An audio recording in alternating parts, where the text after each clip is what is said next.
Hey, hey. So this is a test of the Emergency Beekeeping Network. Is anybody out there? I just moved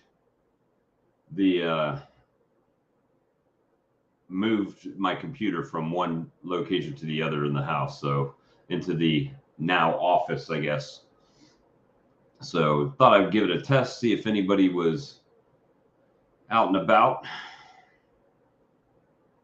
tonight. I do need to fix the lighting. The lighting will be an issue. Need to get a better light situation.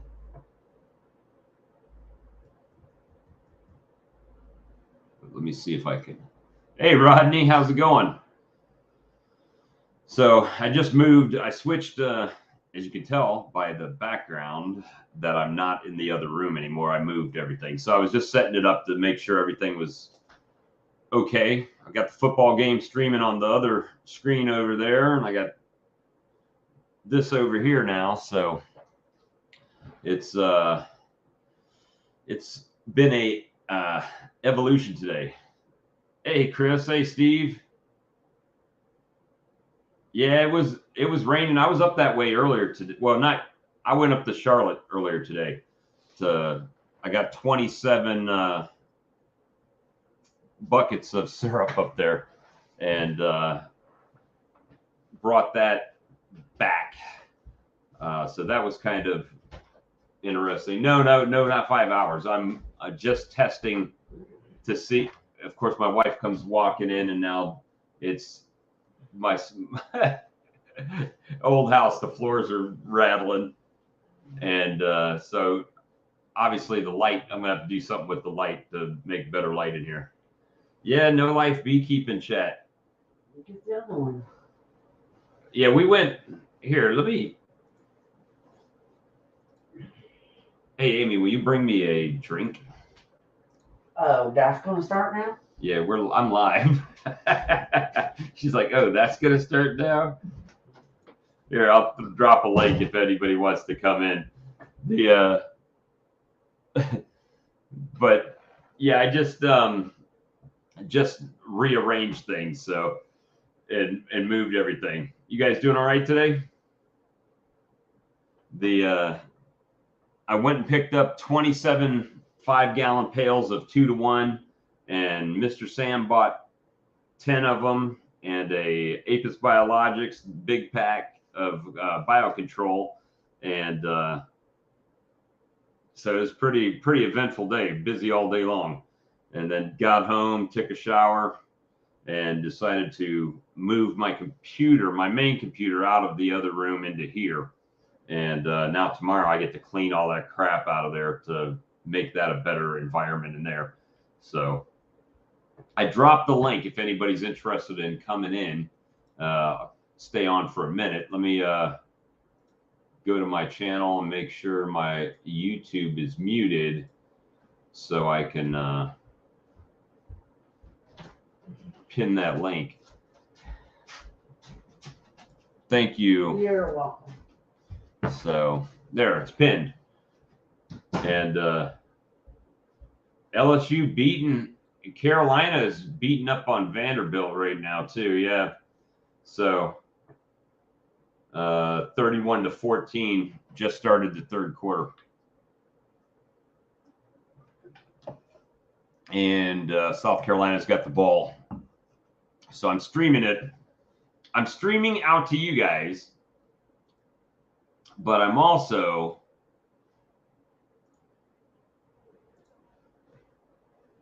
see if it. Oh, it won't show it. Look at that. That's crazy. It's playing over there, but it's not showing it to you guys. Charlie, what's up? Hey. Let me remove this thing. I had the football game up there, but it wouldn't show it on the second screen. It must be a security thing. You doing all right? Yeah, I'm good. It's been a busy day today, man, for me. Just running around. Last night got out of control on the No Life Beekeeper chat. Yeah, I was tempted to come in, but it was late and I needed to go to bed. We stayed on there for 5 hours and something. And it started out that we were just going to go in for a few minutes and talk, and then all of a sudden, boom! 5 hours later, everybody's still there talking. Yeah, it was like 70 degrees here today. It was hot here today too. And I was planning to go to Charlotte and be there at noon, but the guy messaged me back yesterday and he said, "Hey, can you make it 4:00?" I'm like, 4:00 in the afternoon on a Saturday, and it's an hour and a half each way, and then I gotta make my deliveries, right? But LSU just scored 14-9, and so yeah, we got up to 51. Garrison said. Yeah, I went and it was windy too, and so I went through about, I don't know, 4 nukes, just kind of spot checking, and Right. and I got all 3 stages of brood in there. They were just getting it. It's a beautiful thing, isn't it? Some folks on a beach chat last night that is local, they were like, they're going to run out of food and this and that and whatever. And I'm like, it's 70 degrees. Right. Now, it's supposed to be in the 50s next week, the weatherman guy says. Well, that's the whole thing. So I'm going to do this is going to be a major test. I can wipe out everything I've got if I listen to everybody, what everybody says, right? Oh, you can't feed this, you can't do that this time of year. But I think I'm going to, because our weather is so warm most of the year. And when I say so warm, I'm not saying it's not cold, but most days we're at least in flying where they can fly, right? You're at what, 60 degrees? Well, let's say February or January. What's 60, 50? 53 degrees. I mean, they start flying at like 52, 53 degrees here. Yeah. I think I'm just going to keep open feeding them. Just keep feeding them. I mean, well, there's some guys up here, some more, more experienced people, I'll say. And one of them was a master beekeeper. And that question came arise, especially for us. It was like, okay, they're not going to fly in February, but then you're going to start getting them warm days of 50 plus degrees. And he said, if they can fly, they can take liquid. That was the question. Can we feed them liquid or do we feed them solid sugar? Well, if they're flying, they can take the liquid. Well, that's my thought, is that they won't store it. It's not storing food. It's food to feed each other, right? Right.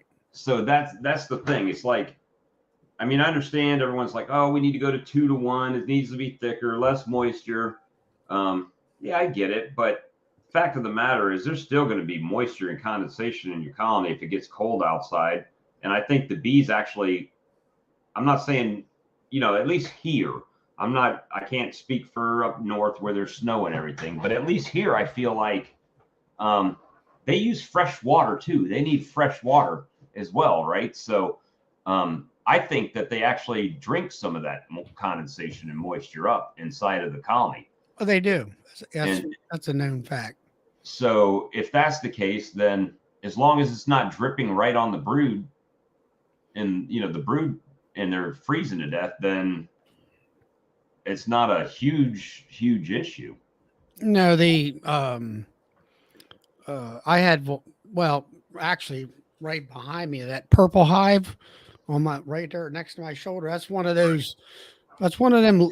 Lyson hives. It's all foam or, insulated. The poly hives? Poly hive, that's it. And no upper entrance.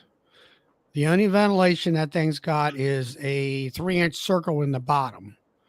And the moisture, the humidity goes up, and that top lid is about 1.5 inches deep above the frames. And the moisture goes up and then goes down and down the sidewalls. And the bees will go and suck the moisture off the sidewalls through the winter time when they need it. So, I mean, I don't know. I'm gonna. It's just like I thought, when they first come out, I'm thinking to myself, okay, if you keep the inside of a hive really warm, they're going to eat all the food up, because they're going to be active. Right. They're not going to be in cluster. In actuality, it's totally opposite of that.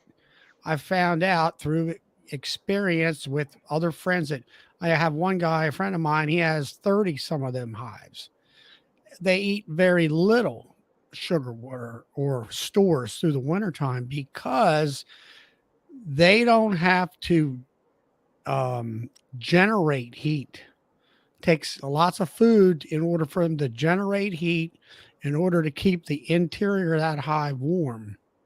Right. Now they've also seen on these brood minder scales, soon as brood comes in, the heat of the hive will be up in the 92 degrees. Prior to brood rearing, it'll be in the 50s and 60s and all that, but they don't, it was exact opposite of what I thought. Insulated hives will eat less food because they don't have to generate the heat. It doesn't take as much energy. Well, They don't have to work so hard. And here they can get out and fly and use the restroom. So it's like, well, that alleviates possible what do you call it? The gut diseases and stuff like that. Nosema. Well, it's my and thought. Now they will, being flying like that, they will consume more food because there's probably not food out there and they'll have to come back and then eat. Right. But they're flying and you can also feed them. Well, that's the thing. If it's over 52, 53 degrees, they're going to fly.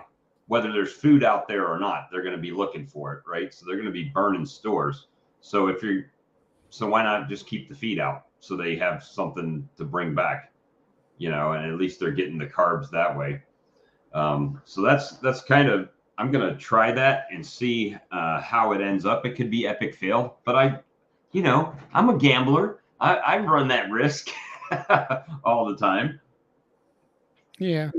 So, so what do you think, Charlie? This is better, right?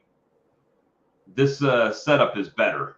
Yeah, I like the walls reflect your lighting. You're off the monitor. Well, you're well lit and all, and you can see very much. Well, and it's a nice clean escape.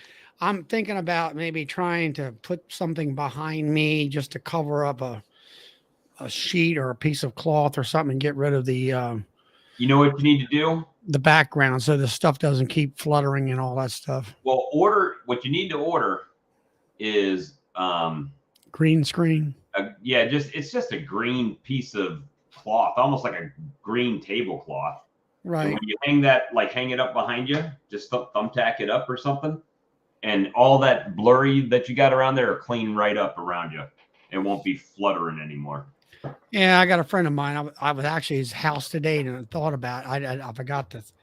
I didn't think about it. I was invited up, and the guy that I use to fix my computers. I mean, I've had training in the past, but computers is like everything else. If you're not on top of it, it changes drastically within 6 months. Oh yeah. So I am. I gave. Lee sent me up a copy of that computer that he had, and I gave that to the guy, and he looked it over, and he can build me one for a few $100 cheaper. Actually, for the amount of money that advertisement wanted, I could actually get a 27-inch screen, 30-inch screen in there. Well, since he built that computer, the graphics cards have started coming down in price. So that'll be a big, difference. Hey, he talked about that. It has there's enough ports on the graphic card to do 4 monitors. Yep. And we're looking at double the RAM and having 2, one regular hard drive and 2 of the electronic jobs in there. Well, that's kind of what I've got going on over here. I've got a badass graphics card and great processor and bunch of RAM, and some of the other stuff I went a little bit cheaper on, but well, he's gonna spec it out for me, and I'm gonna buy the parts, and then he's gonna build build it for you. So it's, and I found out that all these new computers have those fancy lights and stuff in there. But Yeah, can't. mine's got those. So anyway, that's one of the newer things I have. My biggest thing is trying to render videos, and the processor needs to be, be able to, especially the video, to be able to render videos and not where my mouth in the video is not moving while the sound is moving. Yeah, it definitely makes a difference on the speed. My problem is in this room, I was hardwired to the internet over there, and I thought my motherboard had a Wi-Fi connection on it. But when I brought the computer in here, I turned it on. It's like, oh, no Wi-Fi. So I had, everybody was saying, you need these Google.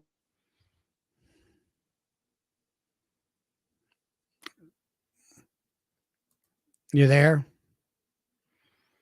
Lost your sound.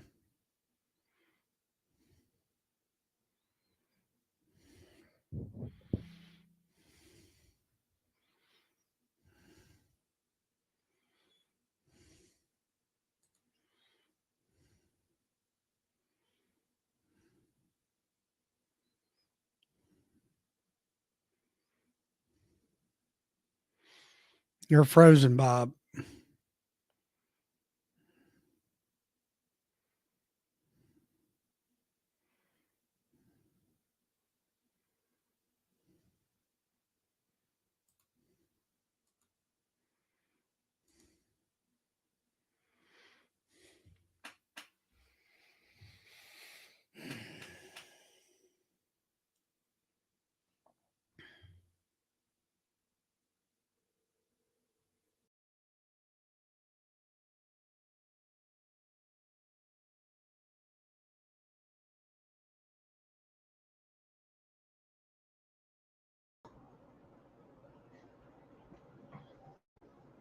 Is everybody still here? I'm back.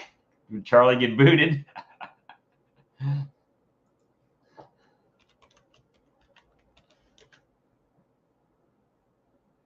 Let me see. I'll invite again. Sorry about that.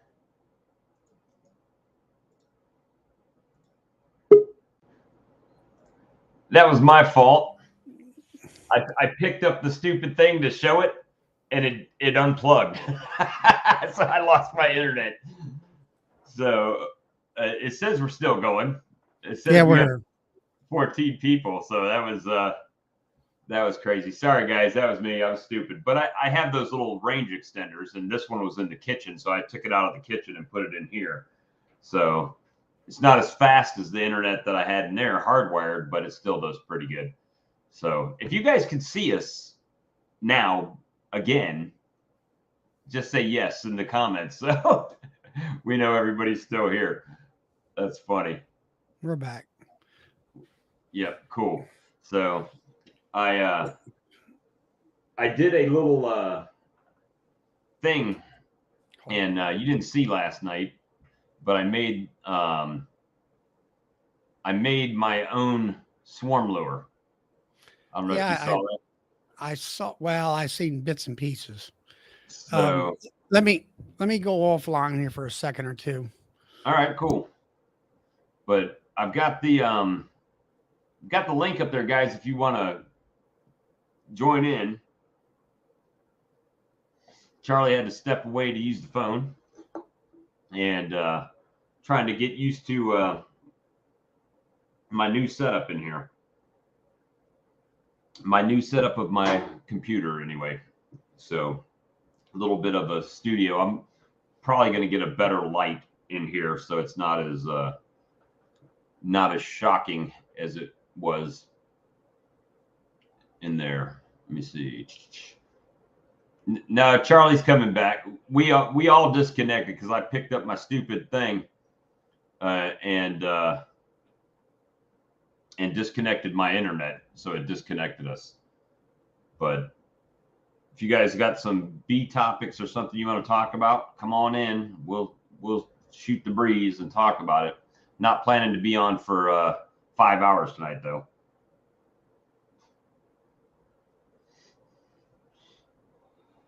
Vanderbilt just scored, making it 31-21 South Carolina.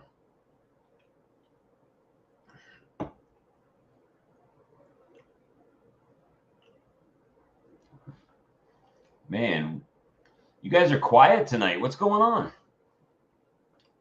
No questions, no talking. Yeah, it was fun. I had a good time last night too. Just hanging out. I mean, not really much to do, you know. So just hanging out. I just got the football game going on, this other one.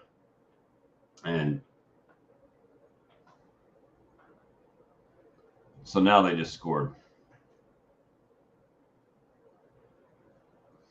Yeah, Larimore. Hey, Larimore, when are you going to come to Columbia and hang out? I think I've seen just about every other beekeeper in South Carolina. It's on here. Yeah, I am tired. I'm wore out from last night's live too. I really wasn't planning to go live, and then I moved into here, so I felt like I would see if the system would work in here with the internet difference. The speed So difference. about your swarm lore, what I got, like I say, just I found that you were saying that you had made it up with some water, and Yeah. Hold on. that was about it that I Give heard. me 2 seconds and I'll show it to you.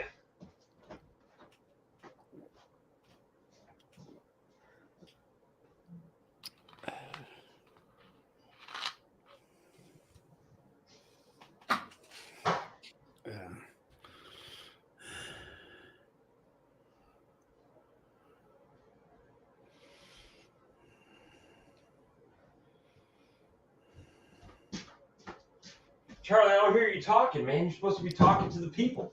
I don't know. Some of them ought to be coming on. I'm trying to groom you for your own live stream. So what I did Here lately, I've been so darn this head cold and sore throat. I've gotten rid of it except for this hoarseness in my throat. And the more I talk, the worse that gets. As long as I keep drinking, I'm fine. So I took a play out of the Apis Biologics playbook. There's a couple things that stimulated this. So I talked to, I've been talking to a bunch of different suppliers about trying to get products to put on the website. And everybody wants you to order a crap ton load of stuff, Mm-hmm. And to be honest with you, I don't have the storage. At least I've got some storage. I've got 350 square foot out there in my honey house that I could use for storage. The problem is it's not really controlled temperature, right? So I don't really want to store too much stuff out there. And why do I need a pallet of anything sitting out there? But at any rate, so, in working with the Apis Biologics and talking to them, I kind of figured out how, to look at, well, first of all, I'll go back. So my background is in chemistry and working in labs, right? So, I was interested in trying to carry Swarm Commander. Well, I remember when he came on our stream, mine and Lee's, that he said that his time in the fragrance industry helped him with developing Swarm Commander.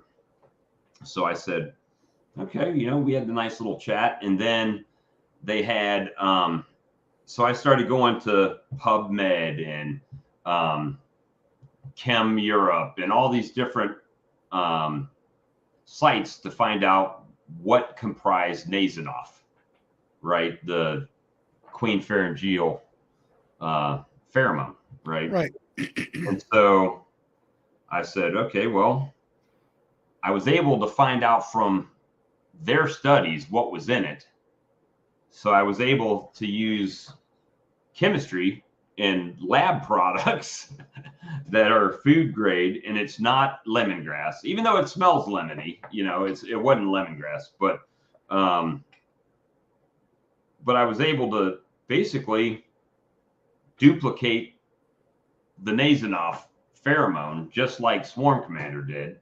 And Swarm Commander sells this size bottle for $32. So, if I was to resell it, they would have given me a whopping 30% off, right? But that would mean I'd have to sell it for $32, and I would have to pay $20 for one of these, right? This size. So I'm like, well, let me see. I've got the science there. I can get the product to make it. So I made it myself.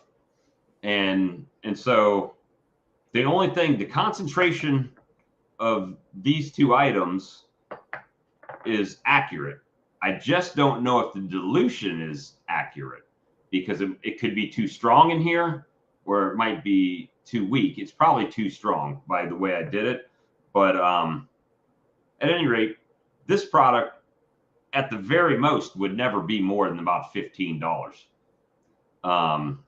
But I wanted people to try it, so I put it up on the website for 1 penny and $9.99 shipping. Larimore was laughing, but they're like, well, $9.99 shipping. Yep, it's going to cost me about $5 to send it in the packaging, and that leaves the 1 cent in $4.99 makes it $5 is what I was doing the trial run for. So you could get two of these for $15 right now, and shipped to you. So a lot of people bought them last night, but I took it to Dennis Lintz over in Fort Mill when I was up there and let him smell it. And he squirted. He says, that smells just like Swarm Commander. I said, exactly. That's the whole point. I don't need to rob people, and I can still make a little bit, but it's just incredible that and I say Swarm Commander, but it's all of the Swarm lures are $25 to $32, So this was like a contribution thing that I did to try to help out. I mean, it smells pretty good. I mean, it smells like Swarm Commander, which smells like Nasonex, I guess, from what everybody says. I've never smelled Nasonex myself, but if that's what they say it smells like, then that's what we got. But so that was the whole deal with this, and the 1 cent was like a trial thing to get some out there so people could try it. Now, obviously, it's not spring, it's not swarm time, but at any rate, this should be a good thing. And it just has it's basically got 3 things and distilled water in it. And so they're not essential oils. I'll say that. They're not essential oils. They're floral terpenes. So for what it's worth.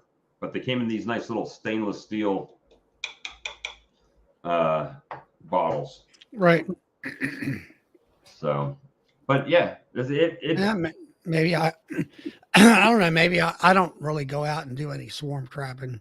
Me neither, but I use Swarm Commander a lot. When I get a swarm that's taken off in my yard, I just hit it on a box or something to get the swarm to break down and land. Hey, Lisa. And so that was Lisa. The whole thing with that. Just trying to do something and add something to the website, because it's they're all seasonal. I mean, beekeeping's seasonal, so all the products are seasonal, right? So anything you produce isn't really going to be good until until the spring. And Brian was upset last night. Did you hear him at the end? He was pretty upset with Hilco. No, I mean, I didn't. I wasn't in the background how much. I was doing some other things I had to do, some video work and whatever. And I would flip back and I still would see you guys live. And I'm like, really? I was tired. And then it got to the point, it was like, well, we might as well stay another 30 minutes and break our record, you know? But yeah, it was tiring. Oh, thanks, Garrison. So it's one of those things to where it's like, you know, with the website, just trying to, one of my things is I'm trying to sell small items because the shipping is cheaper, right? Yeah. And it's easier for me to store, and it's easier for me to ship. Like this, I can put in this envelope and I can just put it in my mailbox. But I don't know if I'll be able to do that because I got like 20 orders of it yesterday. So I know I wish I could find something to kick mites out of the. Yeah, we were on for 5 hours for sure. We were tired too. It's like I wanted to get off, but Paul and Brian and everybody just kept talking and talking and talking. So what was you say at the end? Somebody was mad. What was all that about? Brian's kind of upset with Hilco because Hilco decided they were going to bring the start 3D printing mini hives, and they were going to bring them to Hive Life, knowing that Brian was bringing many, you know, those 3D printed hives to Hive Life. And that's the only thing Brian does, right? Hilco's got all these other things, but now he needs to do a 3D hive. So Brian was a little bit upset about that. Well, what was it? Tim got snookered too, didn't he, from Southwest Ohio? Yeah, he had a little bit of an issue too. So he was basically contracted. I mean, there was a verbal agreement that he was going to provide the laser etched tumblers for the Hive Life conference, and then the Hive Life conference backed out on him. So that's not a good look, but it is what it is, you know. Unfortunately, that's business, but yeah, I mean, I don't know. I try to do what I say I'm going to do, you know, and just hopefully it all works out. But hopefully Tim didn't buy any supplies. Yeah, that would be the thing. I don't know if he did or not because it's so early, and he can probably turn those out pretty quickly. But there's no telling on that. And it, you know, with the bees, like my bees, there's not really much to do out there right now. It's just putting feed out and, you know, letting them go. So that's why I started working on the swarm lure. And everybody in the chat pretty much agreed that I should call it Swarm Wrangler. So I was like, okay, well, that's cool. How many grams do you put in for 5 gallons of sugar water? All right, Robert. So what I do, it's pretty simple. Are you doing 5 gallons? It's a quarter of a teaspoon. No, I'm sorry. Quarter of a tablespoon. So table or tea? Tea smaller. I use half a tablespoon for 10 gallons. So it would be half of a half, right? So I mean, I did 40 gallons, and my calculations with turning it into grams and all liters and all that, I come up with 0.0136 ounces per gallon. I come up with 1 tablespoon and a quarter teaspoon or a half a teaspoon for 40 gallons. And I just had a trick play. So if you're doing 5, if you got a scale, where's my calculator? I don't have my other computer up, so I got a calculator. Come on, calculator. There it is. Now it's open twice. There we go. 0.0136 times 5 gallons, 0.068 ounces. Does that sound right? 0.068 ounces.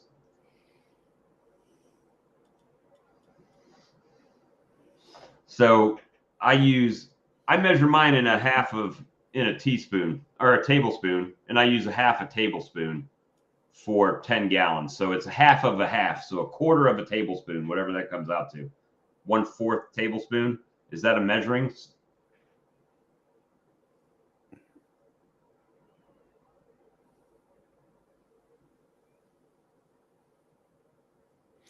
I don't know. I mean, it's like you said, it comes out to 0.068, right? Yep. So it's not And that what graduation is that? That would be ounces. ounces. And because it's done on the metric system, you have to convert it, which makes it even worse. Lisa's crack bees. she put too much in her colonies. But Yeah, the way I sat down there and figured it out, it's like I had to convert gallons to liters, and it came out to a tablespoon and a half of a teaspoon. It's so small of amount, Yeah. and I always mix it in with. I put it in a bless you in a pint Yeah. jar with a little bit of water, and I shake it up and then mix that in with my feed. Yeah, it is quite small. Touchdown, South Carolina. I mean, you got to figure that the package that I bought does 260 some gallons, I think. 264 and a half or something like Yeah, that. 65 gallons. So, I mean, you don't put a whole lot in there. Yeah, I mean, and Steve is in New York, and he said his are brooding up like crazy. Because has he fed it with that stuff? Yeah. Well, I mean, I did 200 gallons of sugar water into my hives. That the hives behind me in my picture there. I had 32. I'm down. Well, I'm right at, I'm either 27 or 28 hives right now. And I did the last 80 gallons, the last 240 gallon batches. I put that in there and all. And like I said, I went through about 4 nukes today. I had one there that I considered weak. And no, they don't have a tremendous amount of bees in there. When I'm saying a lot of bees, I want that box to be completely full. Right. Of bees, frame to frame. If it's a 5-framer, from wall to wall, I want wall to wall bees in there, and that's what I call a box of bees, just like Ian calls it, And this one here is a little lacking. You can see down to the screen bottom board a little bit, which is not a lot of bees. But then I pulled up. Let's see I pulled off the top box that I added bees with. I had to combine some boxes. So I took the one box off that had a lot of honey in it. Did have a few eggs in the top. And then I pulled out a deep frame right out of the middle. And there was, rainbow around a rainbow of honey around the top. And then there's eggs. And then there was 2 or 3 day old larvae in there. And I mean, I'm talking about a big patch. I'm like, okay, that's all I got to see. I don't need to find the queen. Just stick it back in there. Yep. And but did that surprise you? Was that like, well, that's unusual, or was that were you I mean, if you weren't using I've seen larvae, you know, in let's say a small patch like that, but so not when it's 2/3 of the frame. so you're saying it's probably at least 50% more than you would have had before, I would or say so. more. I think so. That's excellent. So You know, and I had the last, not the last, next to the last video where I was pulling Aprivar out. I was breaking all these hives down, and it was a 70-degree day. Now, this is 2 weeks ago on the 15th, on a Saturday, and in October. And, you know, I had 2 or 3 frames of brood, capped eggs, larvae. Oh, last night, I was on, there's this chat that I have. It's, I belong to a club, Westchester, Pennsylvania club. Now right. they're, the one guy, he does single brood chamber management. And we were talking about this last night on the internet. It was a Zoom meeting, and he was in his hives this past week, and he said well, actually, it was the bee inspector, the Pennsylvania state inspector was in his hives. They did not find any brood in his hives. And I'm talking capped, open, you know, brood, that kind of stuff. Did a brood break? They just brood. No, the bees just quit laying. Now, they were talking about weather wise. Now, it's been 70 degrees or a little bit light, you know, maybe high 60s for the couple. Now, we did have 1 week here that was pretty darn cold. Right. Cold as in, and let's say 50 degrees, and maybe in the 40s and in the 40s at night. But up there where he was at, he's telling, you know, he's talking last night, no cap brood or no open larvae. And I'm like, well, I got at least a couple frames of each in every hive. And did you tell him what you were using, Charlie, and where I they told him, I said, well, you know, I did put 80 gallons of rocket fuel in there. And he's right. Well, this group is like, let me put it to you this way. They put on a conference last year, virtual. They got Randy McCaffrey in the chat. They've got Ian Stepler in the chat. Ian's sitting there drinking wine, bored to death. These people had not a clue of who this person was. And I said, Ian, I jumped in there to try to make him feel good. And why did he use his easy loader over let's say a skid steer and stuff like that? And then Randy was in there, and like Ian talked about putting his bees in a winter shed, and this other guy's an older fella, you know, well, what's that? You know, or, you know, he had no clue. You know, they're non-YouTube people. Right. And it's like, people, you know, get on YouTube and search out the good guys that you want to listen to, like Bob Binney. And Bob Walker. No, I'm just kidding.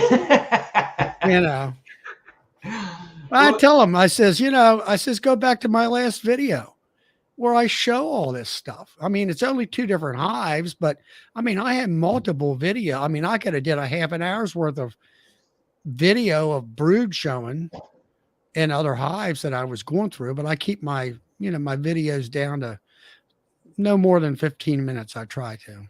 Right. I see you found your voice. Well, hey, Jarrett. Yeah, when I was my voice was terrible. I could barely whisper at Jarrett when I was at his house. I had all, you know, I've gotten it back, Jarrett, but it's still on the horsey side. You know, if I talk more and more, then I lose it. Yeah. So, I mean, that's the thing, that just a lot of people, I think we get stuck in our ways, right? We get stuck in doing things a certain way, or maybe the way we originally learned it, right? And we haven't learned another way, right? So, like I was doing double brood, 2 brood chambers last year, double deeps into winter, and no, do single chamber management. So this year, that's what I did. I mean, everything's down. It might have 2 boxes on it, but everything's down. The second one is usually just for food storage, and that's right. And so, the guy that didn't have no brood in his box, he's the guy that I went to and he told me how to do single brood chamber management. And he at least he was one of the local guys, I'll say, that gave me a hands on how to do it. But you kind of have to work. You have to figure out how to do it yourself in your area. Right. So we made that conversation last night. So Charlie, like you could have great content, and you do things, but the timing of doing those are different, right? So like when you're doing stuff for winter and prepping, it's not time for me to do it yet.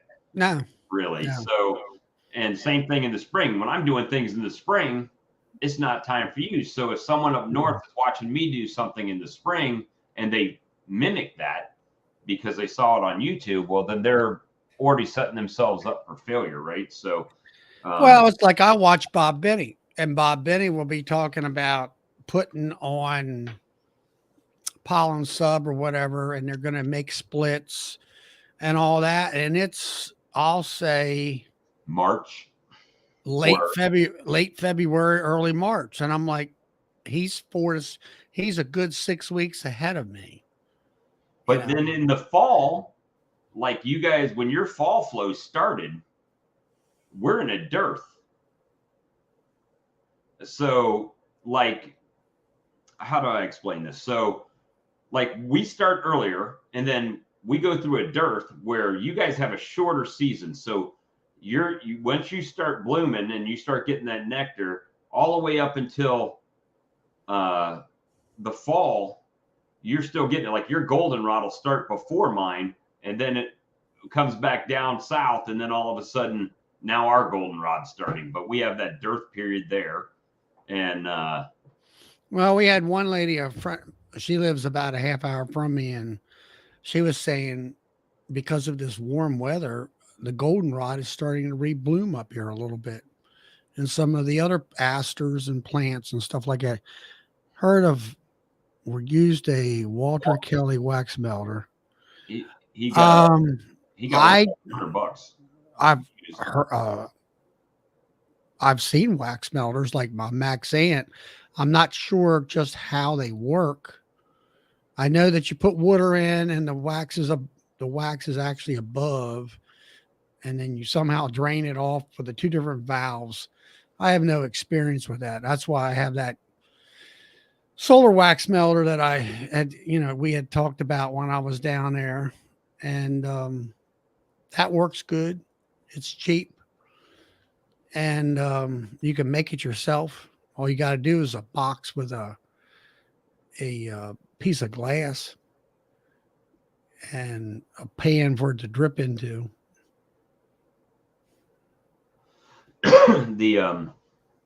But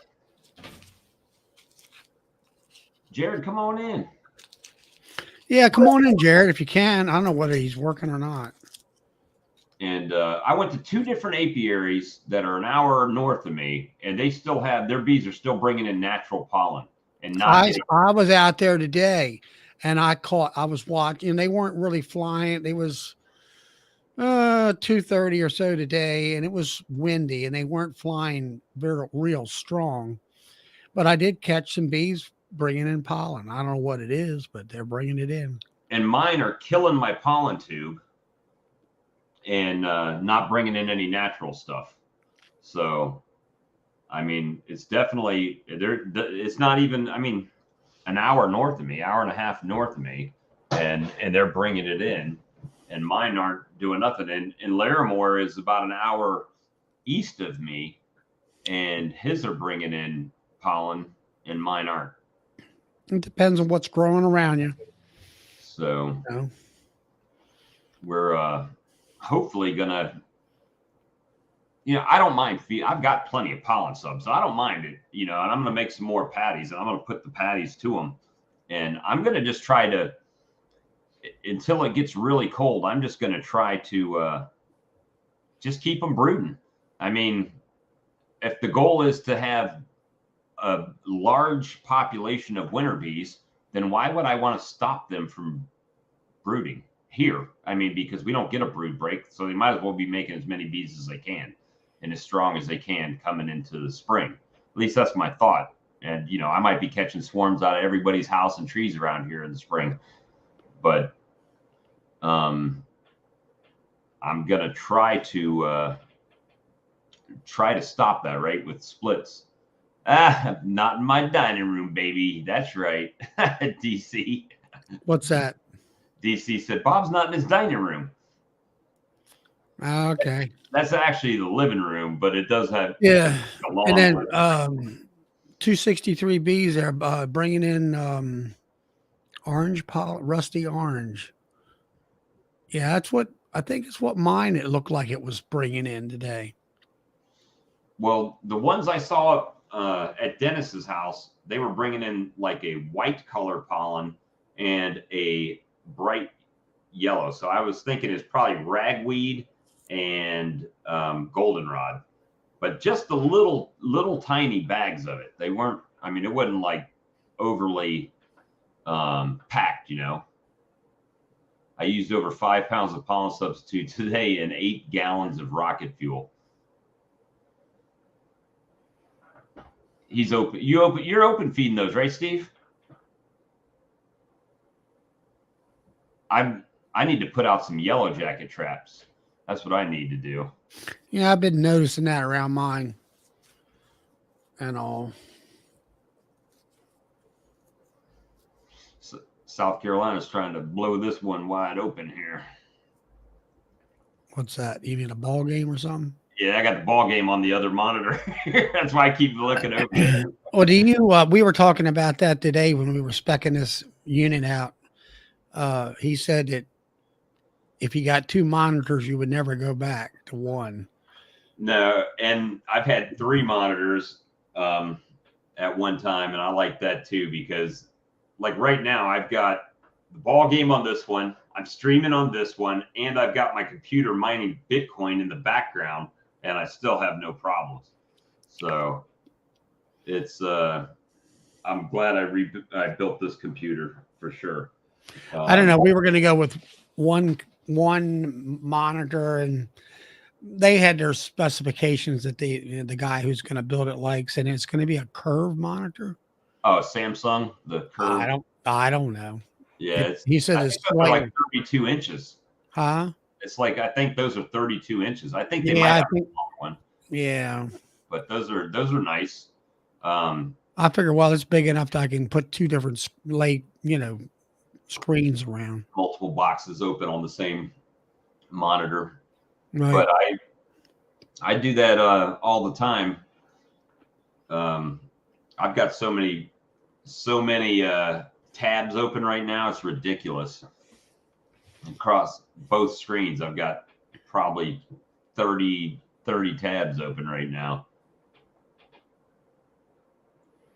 I had a new Daisy Highs. Daisy, Steve, you need to be putting them on YouTube, brother. On your YouTube channel. Let me see. Who was it?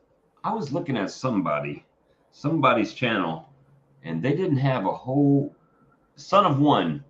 He's the one we were talking about that didn't have that many subs. We need to go sub to Son of One. Oh, is that how you pronounce that?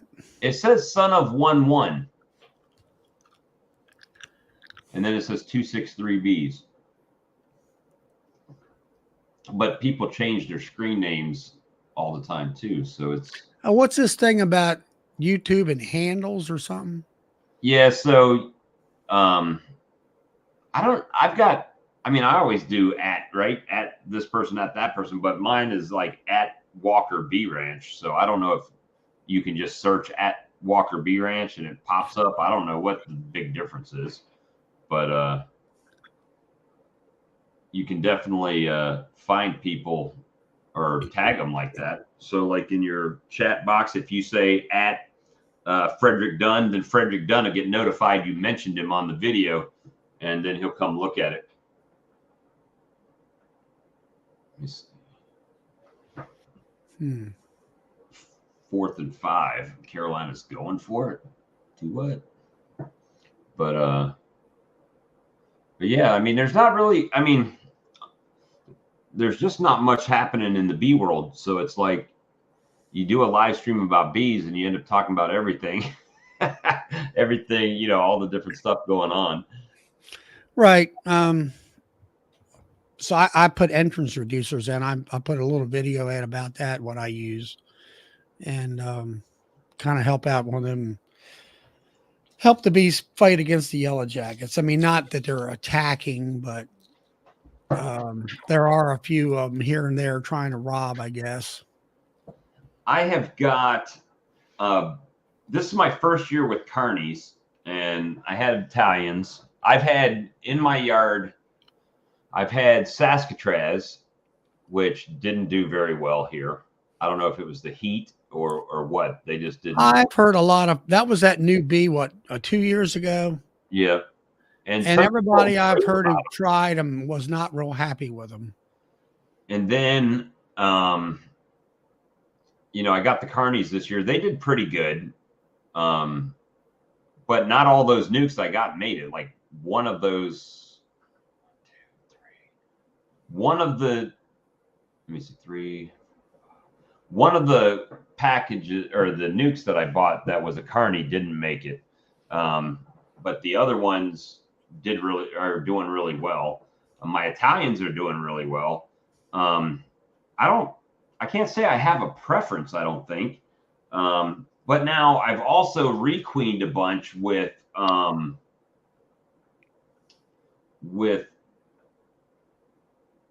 let me see. But I've also requeened with Cutic bees, right?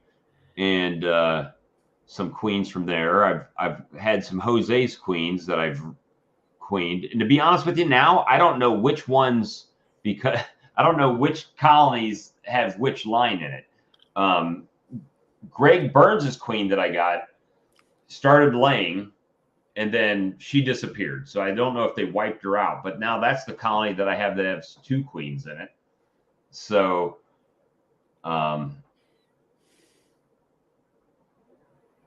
yeah, the main thing with Robin, I think, and I haven't tried Buckfast bees yet. Yeah, but on the Buckfast, from what I've read or heard, there really isn't any Buckfast line that I know of.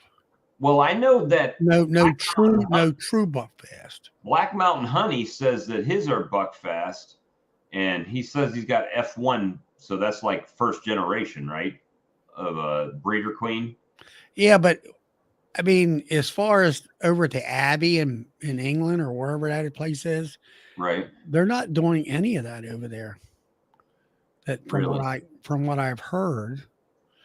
Now, the only reason you can get Buckfast, I'll say, somehow you were able to get them through Canada to cross the line. Which one? The Buckfast? Buckfast. I don't know. I've never ordered Buckfast.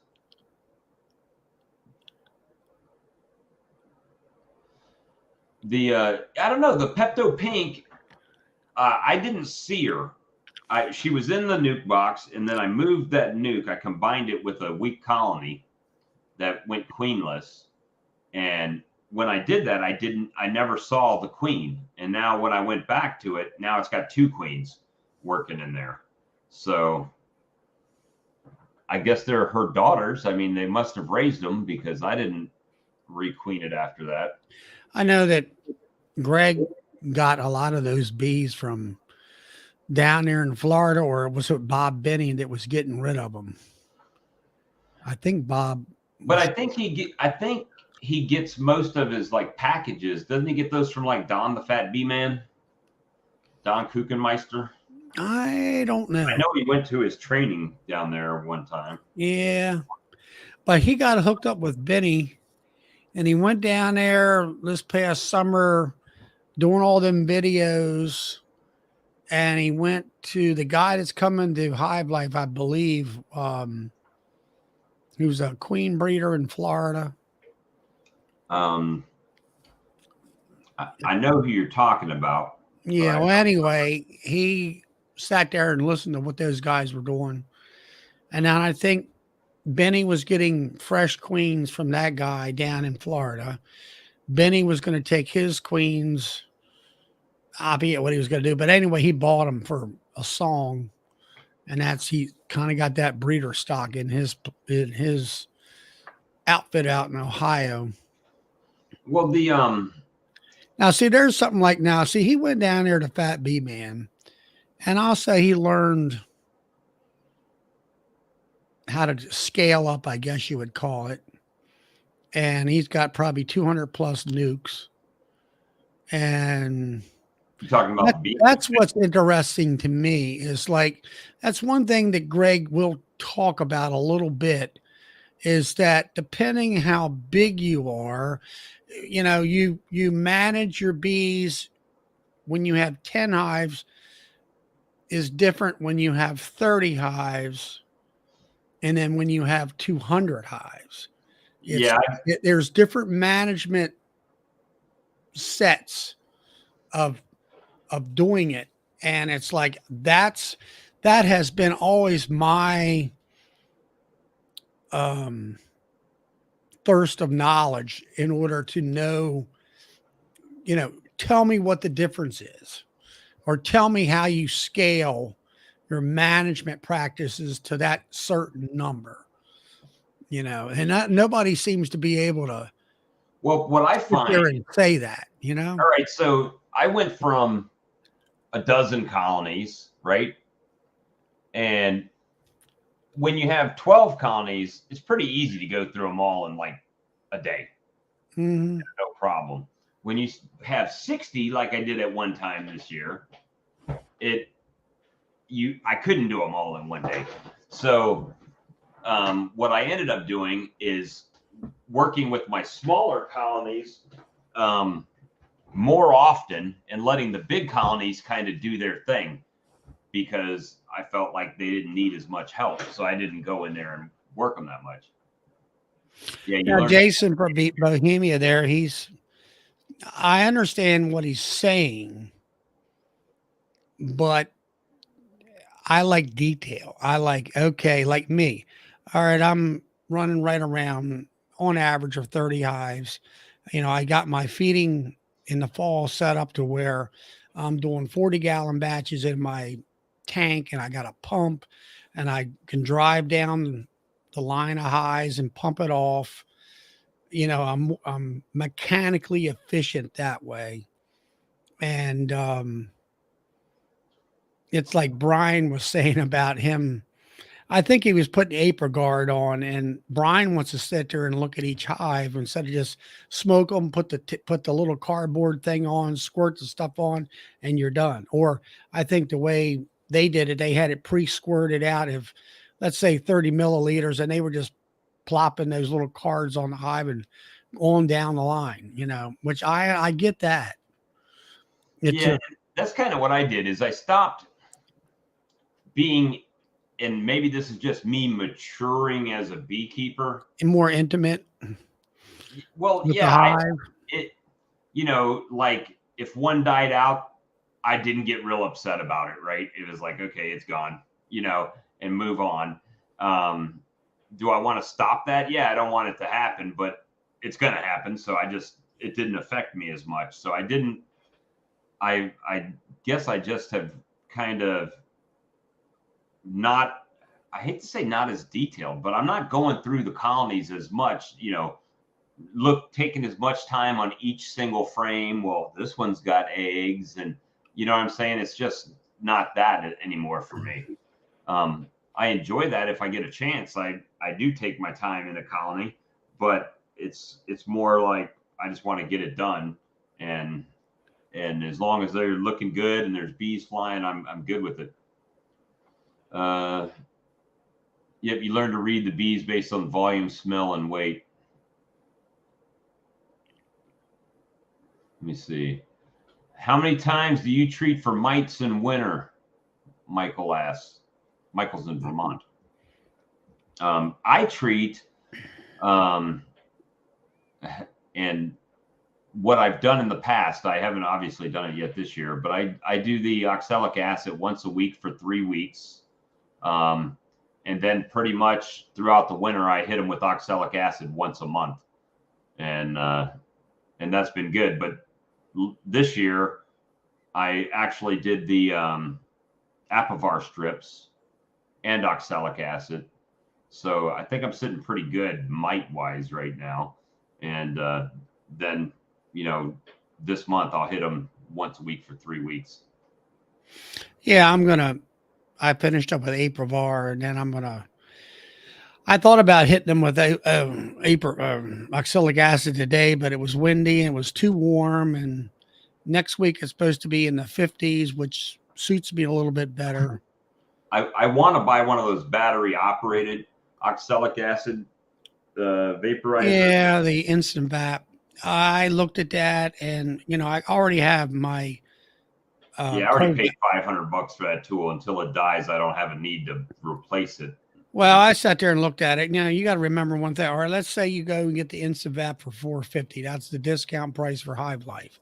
Well, then you got to pop another $280 on top of that if you want the right size battery along with the chargers.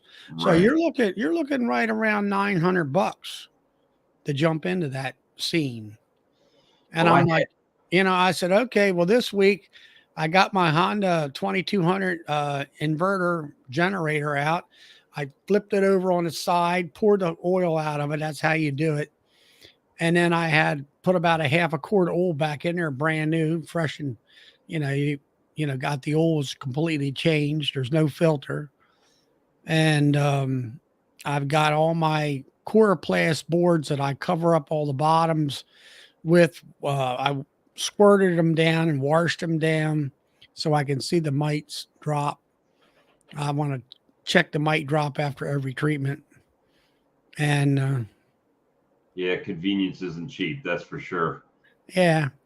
Well, but if you already, I already have want against need thing. I don't need it, but I would like to have it. It would be nice, but I got the generator. I've got the automatic. I've got the inverter for the truck. Yeah, well, I got the thing that you jab it into the oxalic acid, and it's just like the other one where you push the plunger and it meters the stuff out automatically.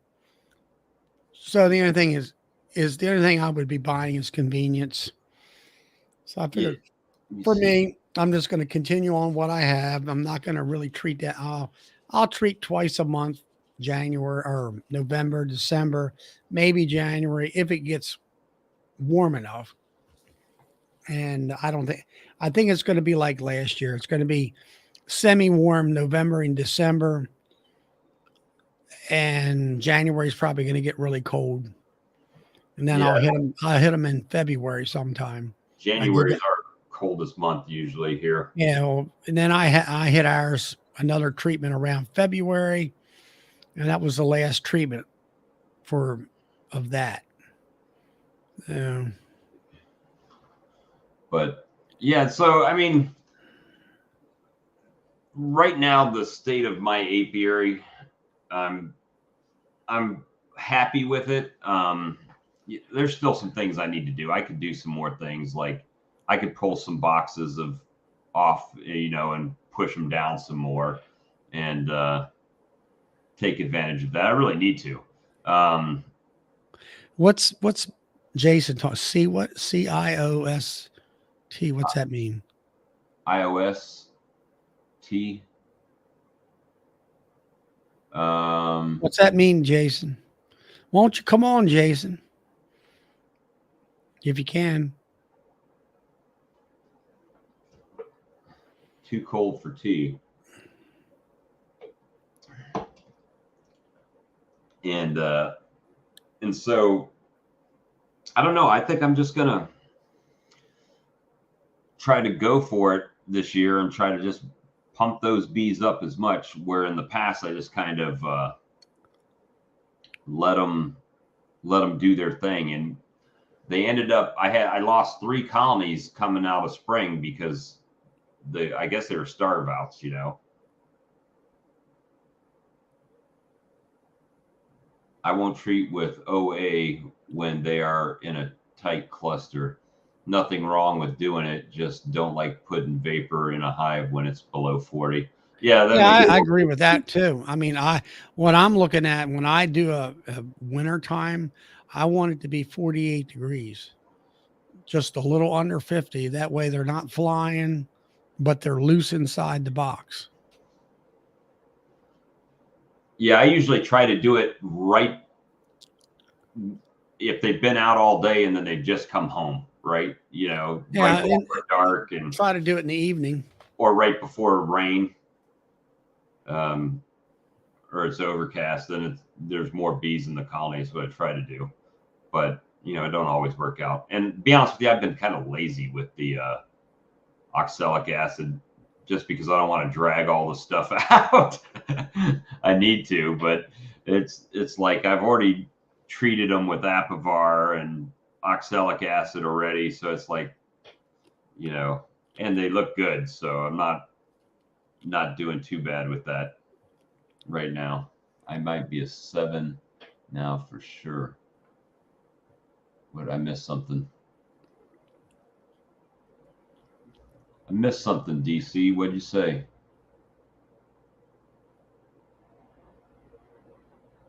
When it's below 40. I don't have a FLIR, but I've got the Harbor Freight version. I wish I would have just spent the extra money and bought the FLIR. But And what are you going to learn with that? I mean, well, it just, you know, basically I can see if the colony's still alive and if they're, you know, where they're clustered at, how big the cluster is, stuff like that. So that, I mean, and it's just fun.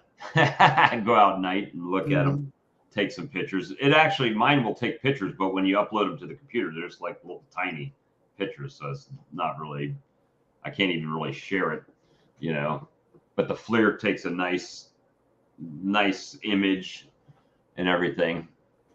Oh, new comments. Let me see. I treat with Formic Pro and 1 OA in winter. Bee inspector check April 20th hives, so 20 hives or so and no mites. That's awesome. Awesome. See, supposedly we've got 1 inspector for the state of South Carolina, but I don't know anybody that's been inspected by the state of South Carolina. Larimore, have you been inspected by the state of South Carolina? I've never had anybody show up at my house. No bee police over here. But yeah, I went to 2 different apiaries today. I went to Dennis Lintz's apiary, and I'm going to try to see if and Steve Johnson's, but I'm trying to think what Steve's YouTube name is. So I went to 2 different ones today, and the funny thing is they didn't even know each other, and they're like literally 2 miles apart from each other. So their bees are actually intermingling and breeding. Well, actually, they probably could have a good queen rearing setup between the 2 of them. Had the bee police know you exist yet? Yeah, we've got no bee police here, really. I mean, there is an inspector, but they don't come inspect, so I don't know. And Daisy says first year they've had an inspector. Do you have an inspector up there with you, Charlie? Yeah, she lives about, I don't know, half an hour from my house. She's the head of the state of Maryland. Does she come and inspect your colonies, or? No, I did get a text from her, and she wanted me to go into that national survey. So she came over here the end of last month, I guess. Well, it wasn't October. No, I guess it was the end of September. This is one for Charlie here. What's the difference in a beekeeper and a certified beekeeper? Do you get free passes on stings? I get out of I've stings. never heard of a certified beekeeper, but we do have, you have the Eastern Apiculture Society, which is a EAS master beekeeper, which is one of the master beekeeper certifications out there. It's quite difficult to get it.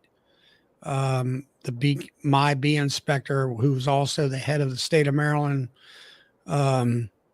she is a master beekeeper, EAS certified. Um, she did come to my, like say, and she took a sample of live bees, dead bees, and alcohol. And then, she took frames of brood and banged them out into a stainless steel tray, and then took that samplings, and I think she put them in alcohol, I'm pretty sure. And that's all being tested by the Maryland State Bee Lab. And I think I should be getting some, I will be getting a,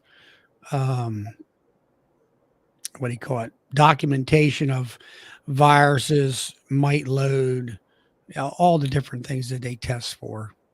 So it's kind of a nice, it's also, you'll see it in the ABJ magazine, where it's not every state in the union participates, but a lot of, I'll say, east of the Mississippi states do a lot of it.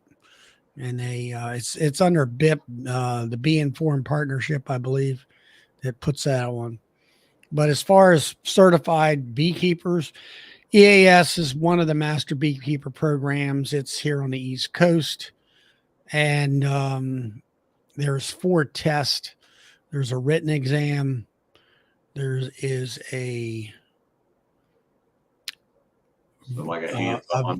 there's a hands-on, you have to identify beekeeping equipment. And I'm talking, and what it amounts to is, it's not just your basic beekeeping. It's every aspect of beekeeping. It would be whether you're making mead or whether you're commercial or creamed honey, and you have to know a little bit about everything. It's more of a certifications. I'll consider it more of a teaching, kind of a teaching certification, if you're going to do a lot of teaching. And there's a verbal, there's a what do you call it, where they ask you questions, and then you also put on some kind of a video thing on so many seconds long, so many minutes long, for how to teach. And I think Jason's certified from, where are you certified from, Jason? Out in Minnesota?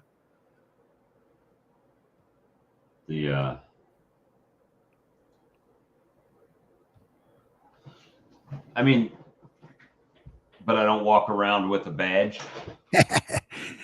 Yeah, it's true. Some people start their whole YouTube videos, certified master beekeeper, so-and-so. Yeah, well, that's David Burns does that.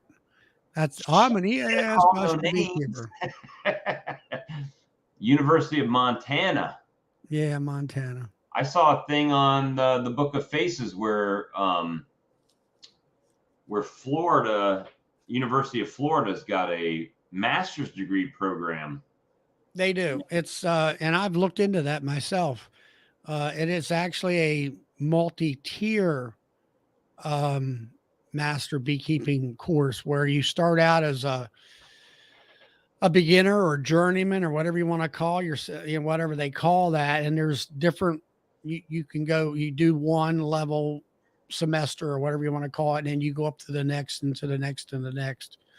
I think the last part of it, you actually have to physically be there in the bees, working with the bees for a certain amount of time. I'm not sure about that.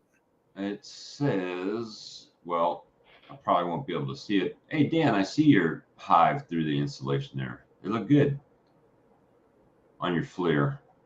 On the Book of Faces, I was trying to see if I could find the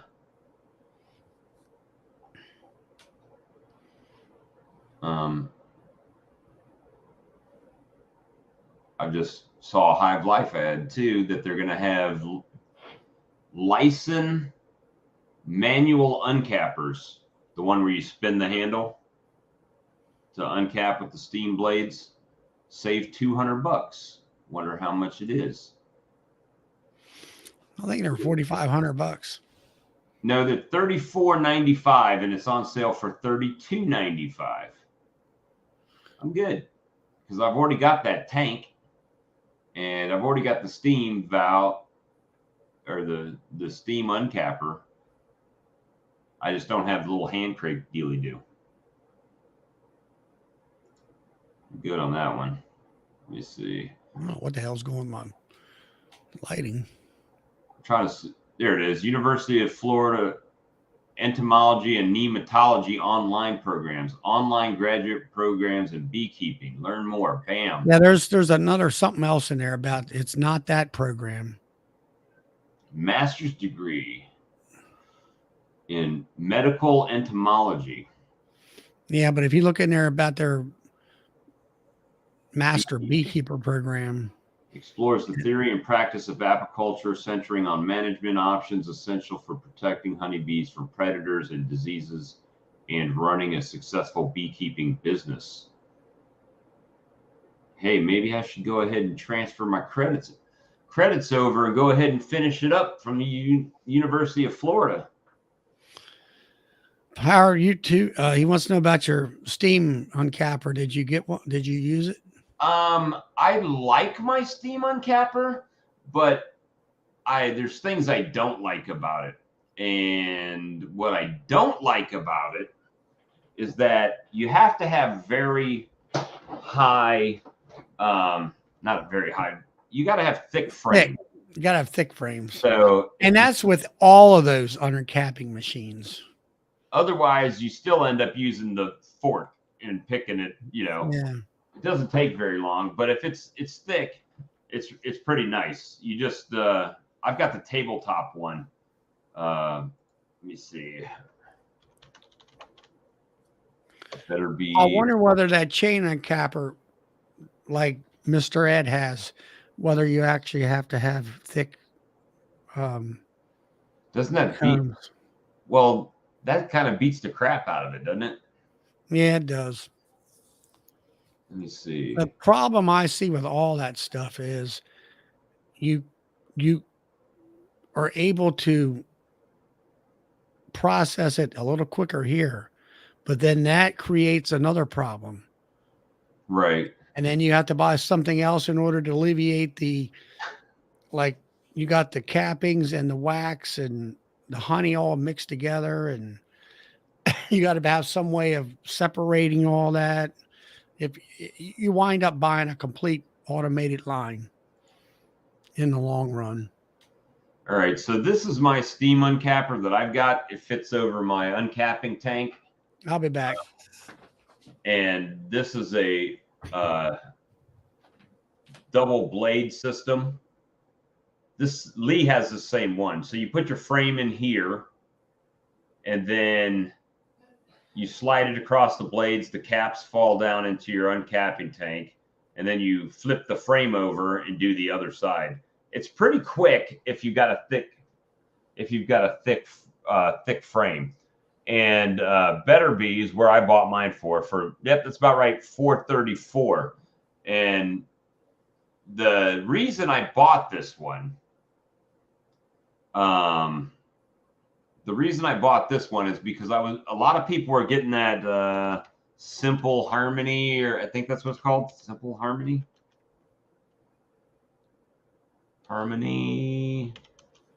Uncapper. Simple Harmony Honey Uncapper, right? Let me see.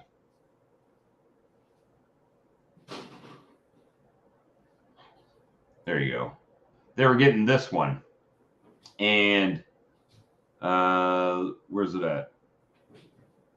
Shop. I don't know why I didn't have the price there. They're $400. They're $400 for that uncapper. I wouldn't buy one if you give it to me. And so a lot of people were using this and they liked them, but I noticed you had to move it down and back and forth a few times, and then you don't get they that don't capping. those blades do not catch every capping, you know. And it's still $400. So I was like, well, I'm buying the uncapping tank, so this fits on my uncapping tank, so that's why I went with that one. So, and it's pretty nice, can't complain. It just won't show the football game on here. Well, I use the Maxant.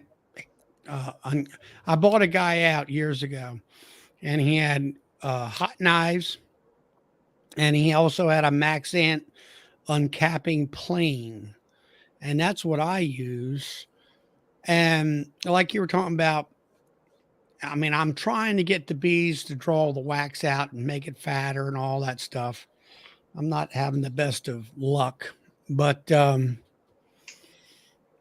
plane, you know, they show in the videos that the plane, you're supposed to go from the length of the frame. And I found that if you go across the frame from side to side, let's say, you know, a 6-inch frame, you're going the width of 6 inches, and you'll cut that in, I'll say 4 to 5 cuts. And if, let's say, there's a divot, you know, a low spot in there, with Right.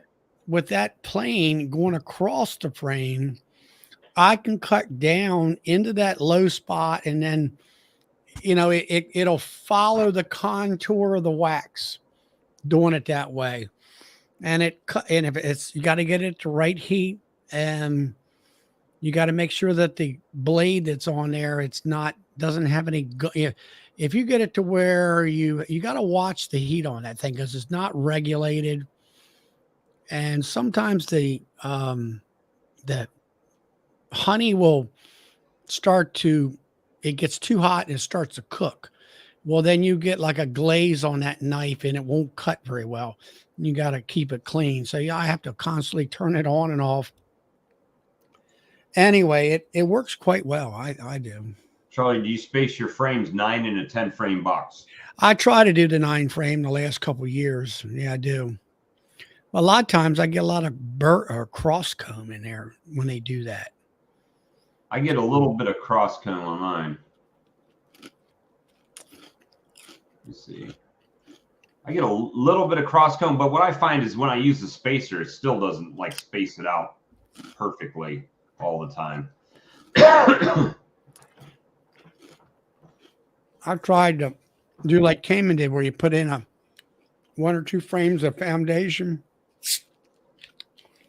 Sometimes that works, sometimes doesn't. As far as getting them to draw it out real nice. Let's see. So anyway, Or some fire truck. that's what I hear. But I've tried the bread knife, and what I found with mine is I just was tearing up comb like crazy. Get yourself a hot knife, and if you like the hot knife, spend the extra money and buy the heat regulator on it. Don't buy just a straight hot knife. Like the Pierce, is it Pierce that makes that nice one that everybody's talking about? Well, they got a Pierce hot knife, but I've never seen one that has a regulator on it. It's got a little dial on a box. Spend the extra $50 or whatever it costs, $75. You can adjust the heat, and it works fine. Like I say, though, I like the Maxant uncapping plane. It works well But for that's me. just the little one, right? So you put it on one side, drag it across, and the other one drag it across. Yeah, it's about 6 inches wide. The So blade Jason says the Pierce hot knives are awesome. Hey James, I'm gonna try. I mean, gosh, I'm trying to not have to buy anything else. I mean, what I've got. Jason says they sell both, so make sure you buy the one with the rheostat. I think it's well worth the money. And I don't know, like myself, I got I had a Maxant 6-frame extractor, I think it was. Went from 6 to 18. And then finally, here 2 years ago, I got a Hive Butler uncapping tank. The reason I did that was I use most of my frames are plastic, and I was using the uncapping capper that clicks onto a 5-gallon bucket. Well, I like that thing because it holds the plastic frames really good in place while you're uncapping. Right. You know, a nail does not go into plastic very well. So what I did was is when I seen the Hive Butler uncapping tank, I said, okay, I can put 2 wooden frames down in those sections that they have. I can screw the uncapper capping thing that fits on a 5-gallon bucket to those 2 wooden frames. And then I can put my plastic frame in the notches that it's designed for, which won't slip out. And then I can uncap. And then I have a nice uncapping tank. Now, there's plenty of other uncapping tanks out there, but the Hive Butler just suited what I wanted it to incorporate, that uncapping thing for the 5-gallon bucket too. Right. And I tell you, I mean, people are always talking about price, and they'll say, all right, well, like the Hive Butler, I think it's like $250 for that uncapping tank. But you uncap, and then you keep that tank like on my back porch in the summertime when it's 90-some degrees. Within 4 or 5 days, the amount of honey that you recover out of them uncappings. Oh yeah.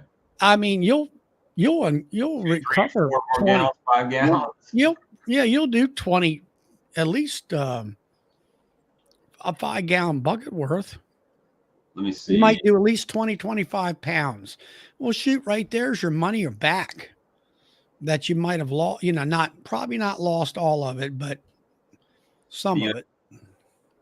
The uncapping tank was probably the cheapest thing I bought this year. I looked at, what was it? Man Lake. It was steel. It was $700-800. I got it. It was damaged. Sent it back. Got my money back. And that's when I kept looking. I said, well, you know, why spend $700-800 when you can buy $250? Dude, for me, for the amount of uncappings that I do, it works just fine. And then I'll fill that thing up and let it drain. And then I'll take my hands and I'll kind of fluff those cappings up a little bit, and the top will get dry. And I'll take 5-gallon bucket of cappings all out of that box and let the rest of it dry, or, you know, drain and dry. And then I put it through my solar wax mower. I've sold over $100 and some worth of wax cappings or wax to people this year. Yeah, I finally moved my computer desk, James, into the what's going to be my office now, I guess. It's where I've got all the Apis and everything back in here. That uncapping tank that I got, the 1500 millimeter one, it's showing 961 right now. And man, God, this is making me sick, man. All the What'd you pay for it?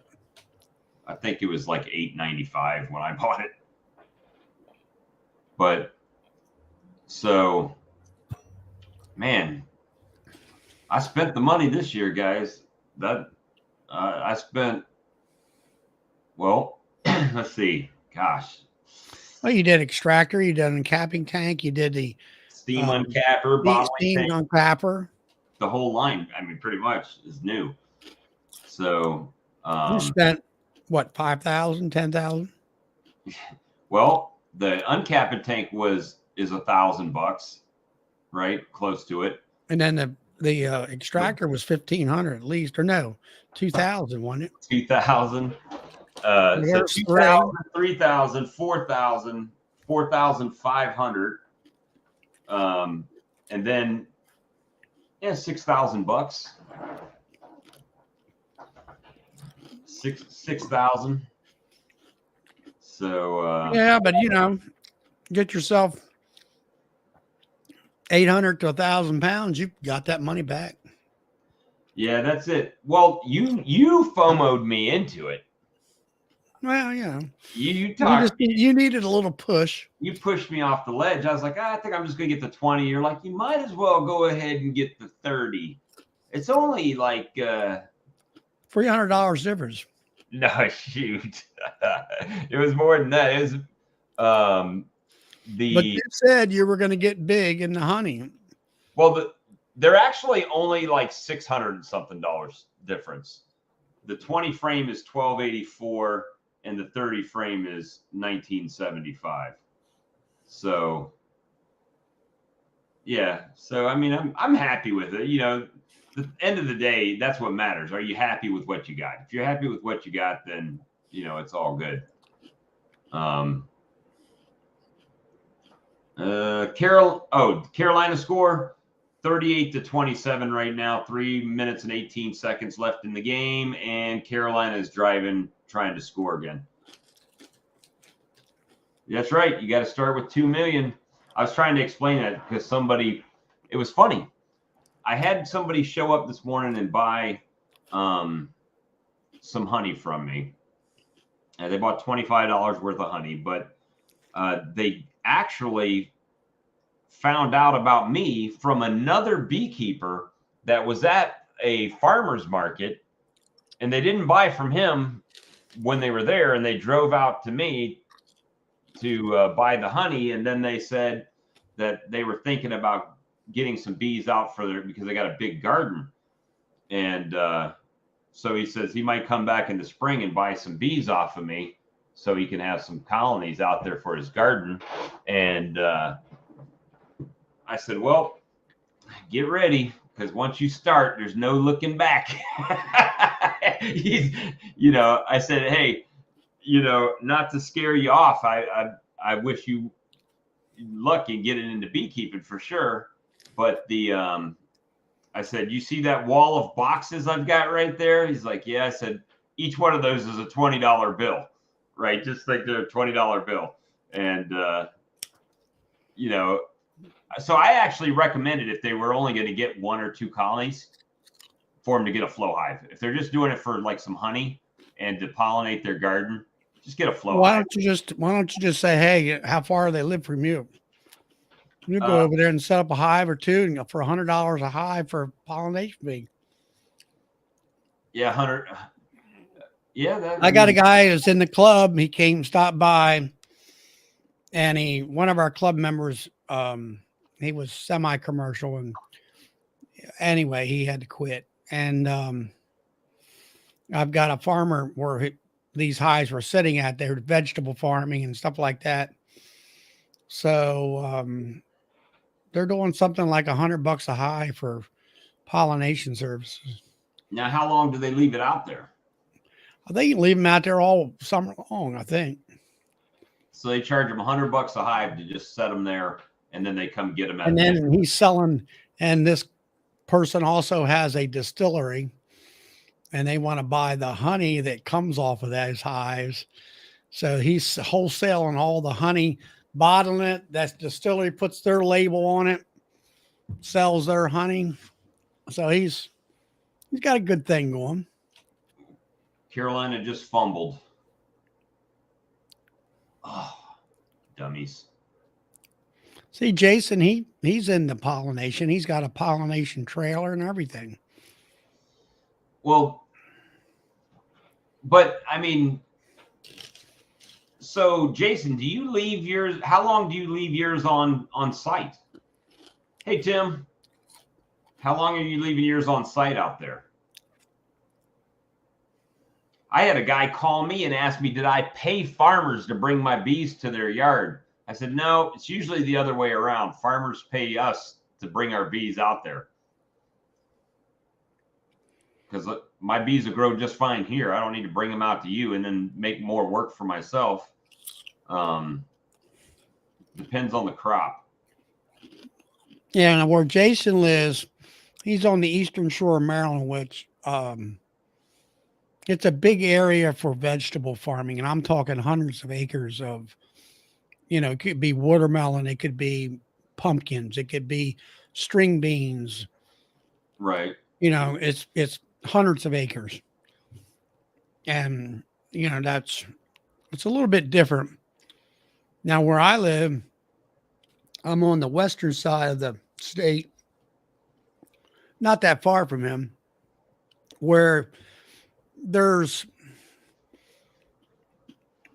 vegetable farmers, but in small scales, real small scale. Well, you know, there's some like community gardens and stuff around here that I wouldn't mind, you know, putting a hive. My thing is, I don't want to get too many spread out now that I have a job, right? So I don't have the time that I had this year to go and do things. If I had made Bruce Jenny type of honey this year, it might have been a different thing. But then you got to have the market to sell that honey, right? So just making the honey that's not going to make you the money. You got to still be able to sell that honey. So it's like anything else. Until you sell the product, there's no profit in it, right? I Right. mean, You gotta move it. so that's the Vanderbilt just threw an interception, by the way. So Carolina's got the ball back. So for people that are Larimore that's not watching the game, okay, Carolina's just going to run the clock out now. So we're going to end up winning 38-27. But Donnie, they're talking about $1,200 a hive, where you basically manage the hive. there's a guy up here that will set you up a hive and come work it for you for a small fee. The guy that was in our club, he was also, they were trying to figure out what they were going to do, you know, as far as money wise. And he told him, he said, you know, yeah, you can, you know, the farmer wanted all the honey for nothing. I'm like, no, you're going to do that. Then you're going to pay for the management of that hive, i.e. mite treatments and all these other things. Right. You know, it's going to cost you $2,400, you know, for management plus all the mite treatment fees and stuff like that. So they figured out what they were going to do, but well, that's cool. Flower Street said I just got in touch with a solar company that wants to pay him to put bees on a solar farm of theirs. yeah, if they plant that solar farm with pollinator friendly plants, and then also that gives them probably some type of governmental tax cut because they are helping A farm, right? Well, they're helping the environment with pollinators and stuff like that.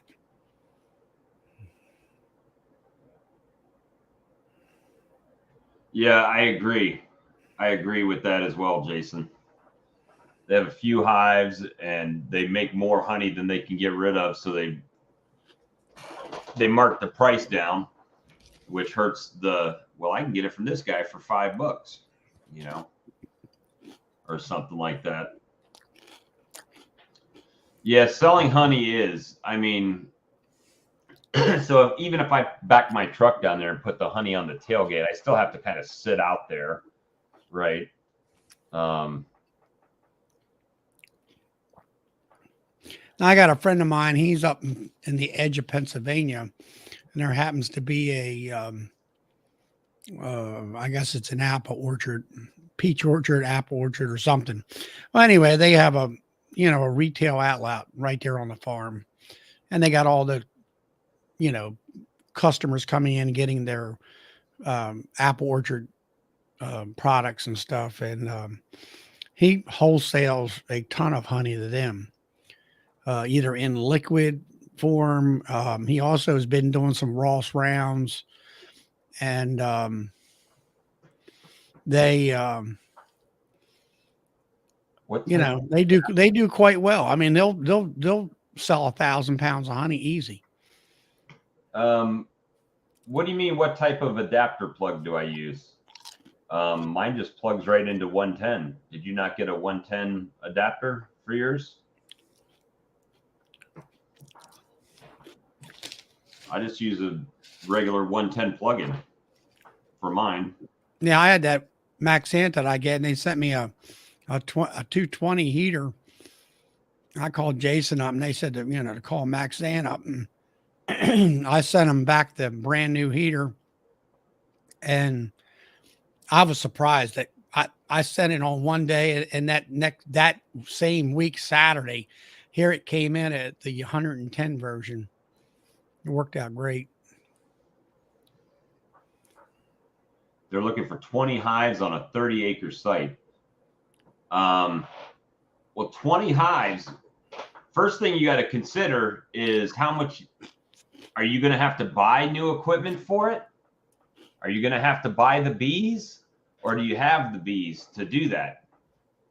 Are you going to have to move your whole apiary out there if you got 20 colonies, or you got hive stands you got to set up, right? So you're going to have to pay for hive stands. You're going to have to pay for boxes and frames, bees if you don't have them. So that's kind of a trick question. And like Jason there from Bohemia Bees, there was a guy over there. I met him years ago. He was a commercial guy. He had these trailers custom built out of steel. And you put, Jason can tell us, but I think they'll hold 20 boxes, 10 down each side. And, you just hook up to the trailer and you move the whole darn 20 boxes of bees. Oh, he got the 221. Did you order that from Better Bee? So if you got the 221, you're gonna have to have a 220 outlet to plug it in. I've got the if you bought it from Better Bee, I don't think you had to specify, because mine was a 110. I made sure I bought the one that said 110 on it. Let me see.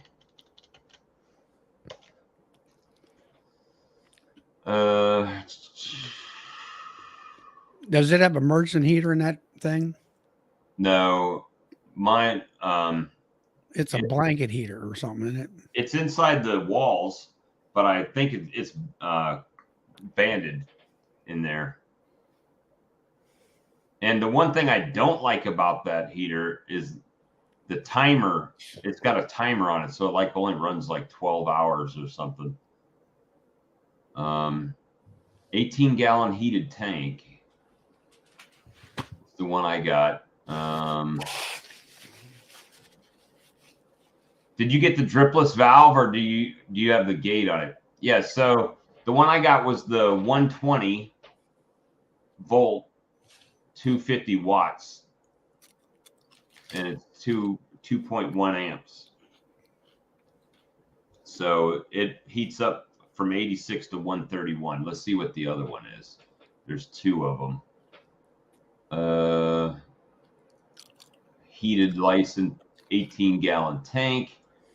They do have, that's the water jacketed one, I think. Let's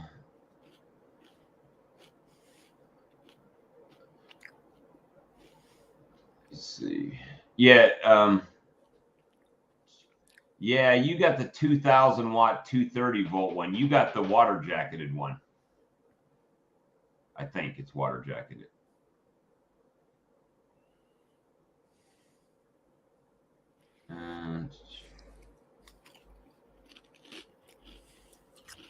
His was a little bit more than mine was. Let's see. Yeah, he's got the water. You got the water jacketed one. Did you get the you got the water jacketed one, so you have to have a 230 or 220 adapter. So let me show you. I'll share the screen over here. And that's, well, what happened? That's the one you got right there, right? That's not the one that I have. The one that I have is this one. That's the one that I've got. And it's just got a regular plug on it. And the only difference between this one and mine is I had to take off the gate valve and put my pneumatic on there.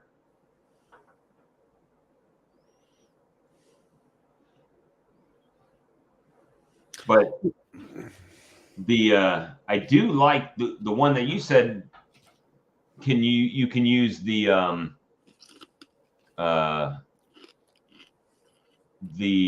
creamer attachment. You can get a creamer attachment for yours. I don't know where that is on here. I don't know if the creamer attachment will fit on the one that I've got. I'll have to look it up. Let's see.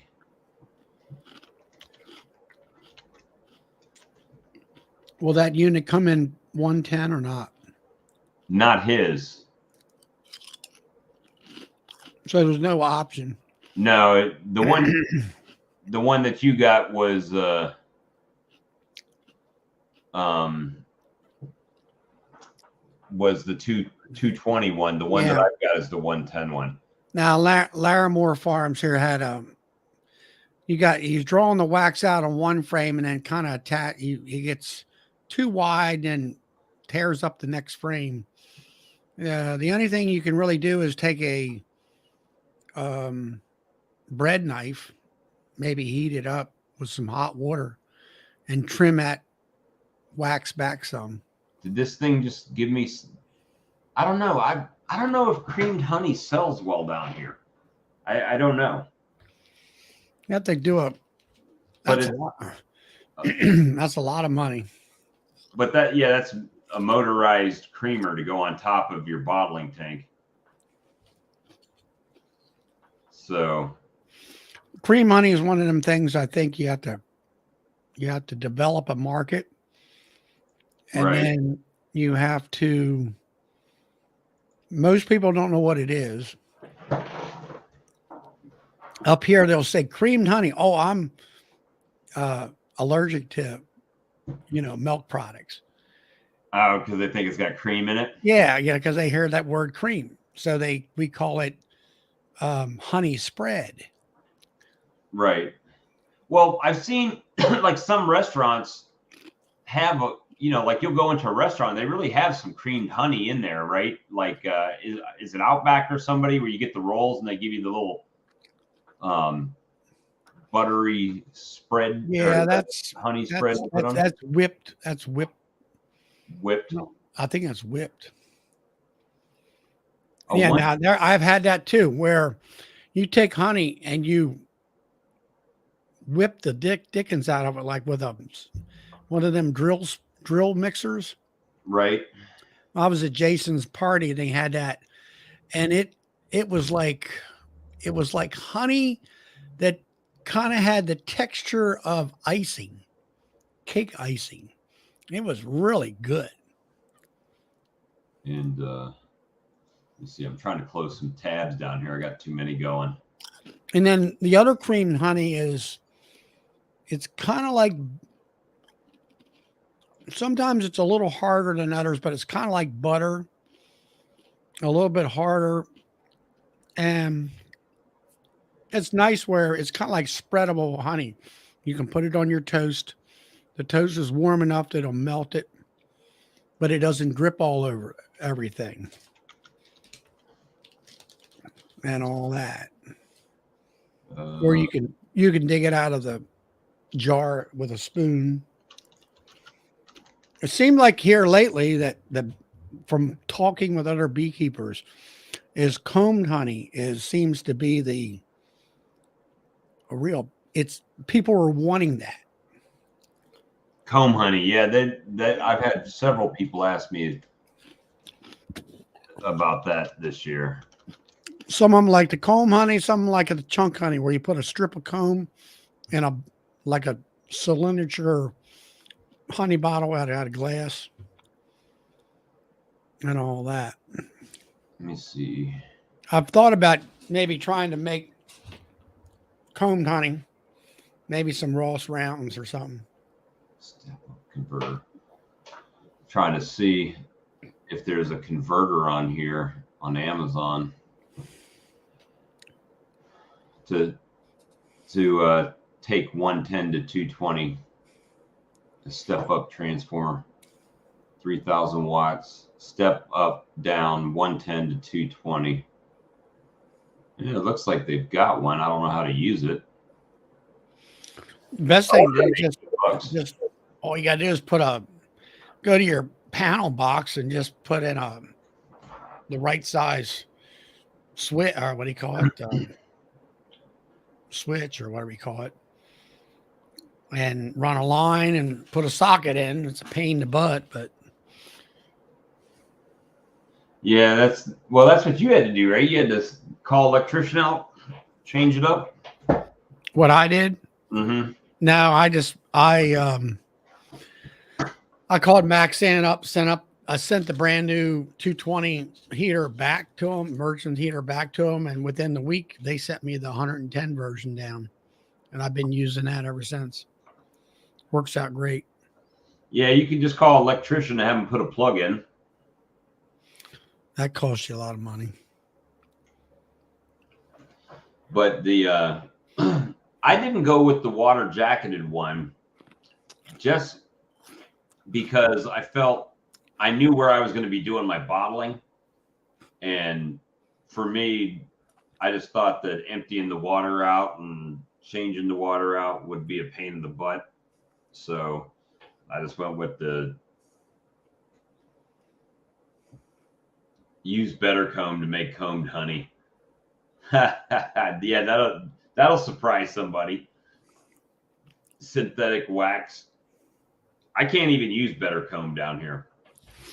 As far as if you're trying to find combed honey, I think Better Bee sells it. I'm not mistaken. That better comb. No, Yeah. I'm talking about creamed honey. I think Better Bee sells it. I'm not sure. Somebody said something about going to Better Bee and getting creamed honey for their seed. I think it was one of our members. You can go to any grocery store here and they do have creamed honey, but I don't know how it sells, you know. I think all you have to do is have creamed honey and to make other creamed honey. Well, it's about the size of the crystal of the honey, and you want real small crystals. And Right. I don't know all the real particulars about it, but a lot of people will buy creamed honey that is really small crystals, and then they will add that to their creamed honey, and those crystals will take over, and you make it that way. You put the liquid honey in jars, and then you put it in a refrigerator that keeps it, I'll say, like a wine refrigerator. I think it's like 52 degrees or 53 degrees, a constant cool. And then in so many weeks, it turns into, it looks white looking. James said that's cheating. Going to the store and buying creamed honey to use as a seed. It's what everybody does. I mean, I don't know a lot about it. Yeah. That's what I noticed with the equipment is, I mean, I looked at a lot of different equipment when I was going to buy mine, and that was my major concerns. Was I going to have to put new plugs in, you know, and stuff like that. So that's why I didn't go with the 220. There we go. And which, you know, makes not a lot of difference, but it does make a difference on what you buy and, you know, what your limitations are as far as like water jacketed, not water jacketed, buying an American made one, which I think there's two brands, maybe Dadant and Maxant. Those are the only two, right? Real American made stuff. Yep. So, and it's also conveniently the most expensive stuff on the market. Let's see, I'm wondering what would happen if you freeze dry honey. I don't know. I have no idea. What is a freeze dryer?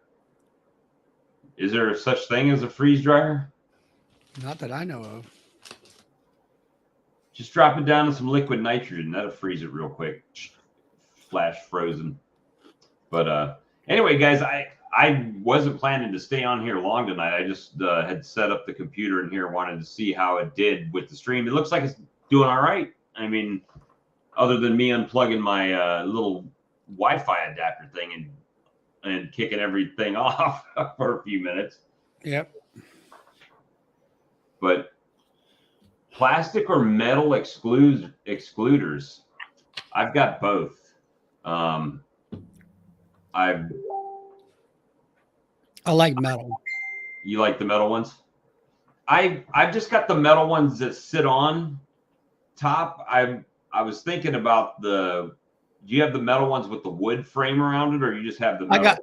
I got both, and the problem with the wooden frame around it is you have more burr comb. Okay. Because you got more space.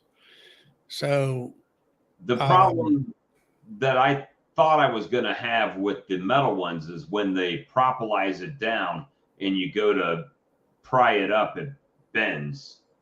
So do you ever have an issue with that? Yeah, I'm running a little bit of both. Most of my stuff is wooden bound, and I don't know. You have to sit there and, like you say, you have to work them things on, and you have to watch. Don't bend any of the little wires and stuff. Right. Otherwise, the queen can slide through. And then I was watching Bob Bennett. He was talking about they had problems with the plastic.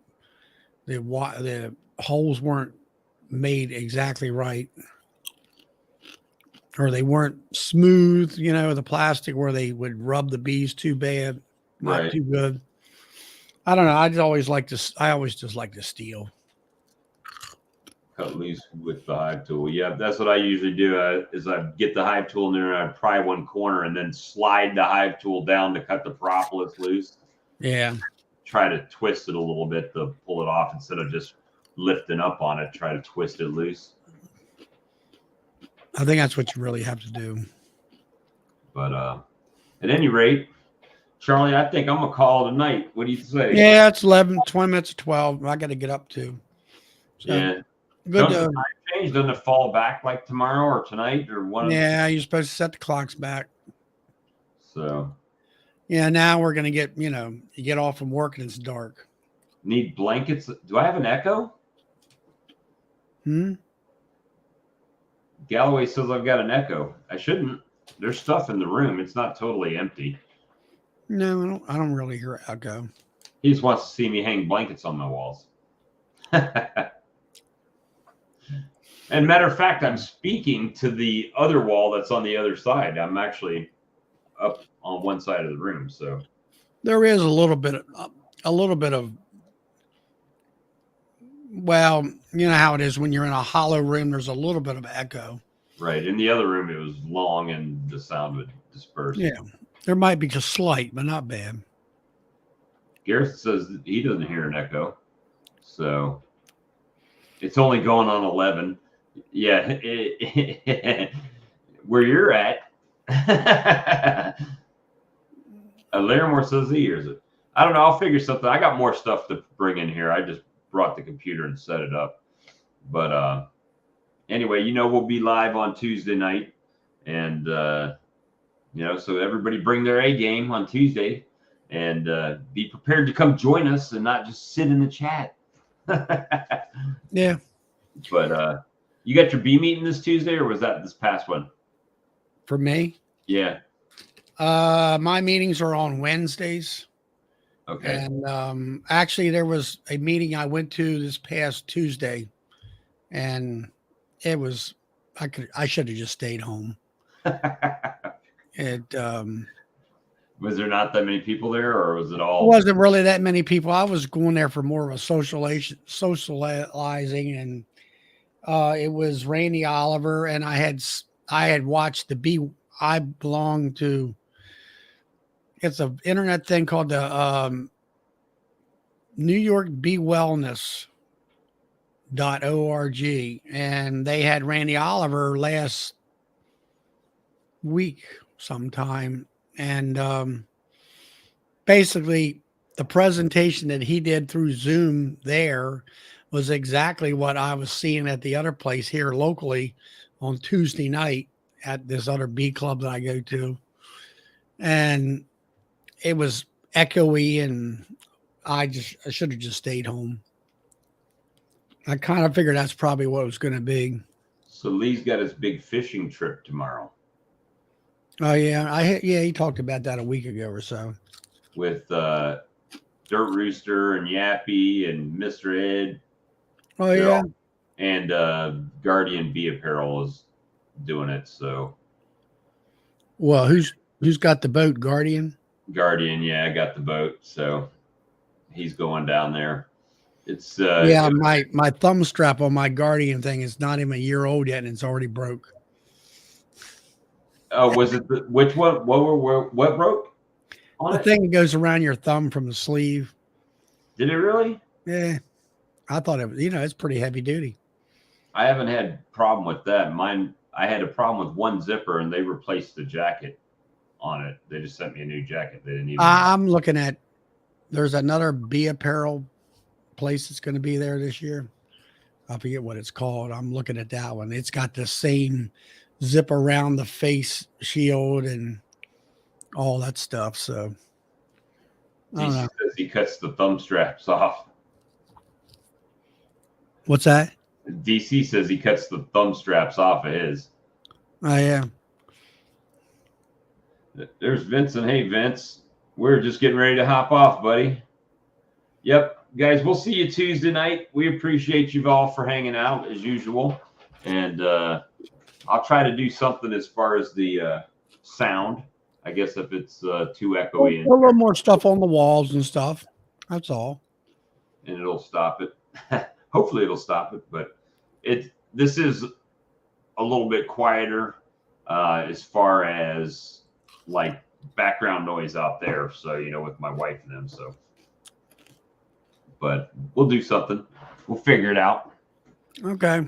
And we'll hope to get a Lee update on his fishing trip soon. How did that all come about? Randy called me up and said, "Hey, you got Lee's number?" And I said, "Yeah, I got it. I'll give it to you." And he said, "We got a fishing trip, and I was going to see if you wanted to go because they had a few extra seats, and it's kind of like in the area that they're at." And I mean, Lee's got to drive 2.5 hours to get to the fishing trip, and That's good. A little ways. but I would have had to drive like 9 hours, 8 to 9 hours to get there. Yeah, I need to put my laser in here. I'm gonna put it closer to the window so it doesn't smoke up everything out there. I can just suck it outside. But at any rate, guys, y'all have a good evening, and we'll see you next time. All right. We'll see you. All right. Good night, guys.